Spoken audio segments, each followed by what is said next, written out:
The man I was then, sitting in that musty old car, was worlds away from the kid I had been at 18 years of age on my first day at the New South Wales Police Force Academy. In fact, on that day so many years later, I could no longer connect us as one and the same. I wasn't born into hunting down outlaw bikies. I wasn't born tough. I wasn't born fearless. I was shaped that way over a long period of time by exposure to experiences that most people could not imagine. I became that way by stepping from my comfort zone into a world of chaos and extreme life events. Those experiences were like the wind and the rain against a sandstone bluff, slowly scouring and chiseling away until only the harder rock remained, untouched and formidable. But if that's true, then what I am describing would be a story of attrition, and in my case, it's not that simple.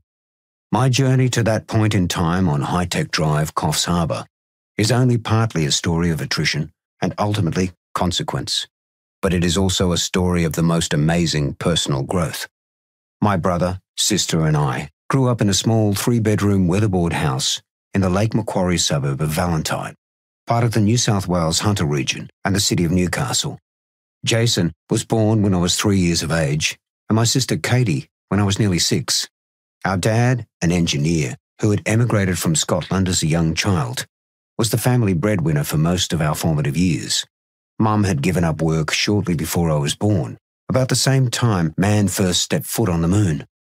My brother and I shared a small bedroom with a double bunk bed and one cupboard for our entire childhood and adolescent life, which, due to a clash of personalities and lack of space, created its fair share of typical sibling mischief and conflict. But although we didn't have much space inside the house, we certainly had plenty outside. Mum and Dad had built our house on a large block backing onto a massive bushland reserve that hid a fully functioning underground coal mine deep at its centre.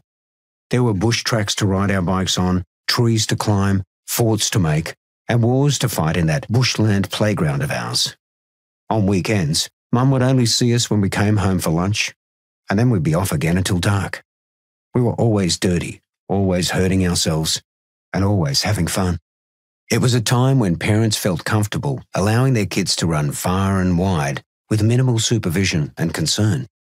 Most of my teenage years were spent with a neighbourhood mate named Matt, who had a passion for fishing and the outdoors equal to mine.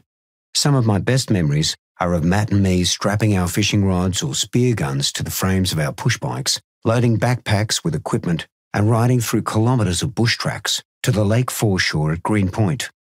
Those times were special because of the complete sense of freedom I always felt. By our teens, Matt and I shared the same tastes in music, which back then was a mixture of heavy metal and anything from the 60s and 70s. When we weren't out fishing, we were sitting in front of record players in denim jeans and flannelette shirts, blasting loud music, smoking cigarettes, and planning our next fishing trip.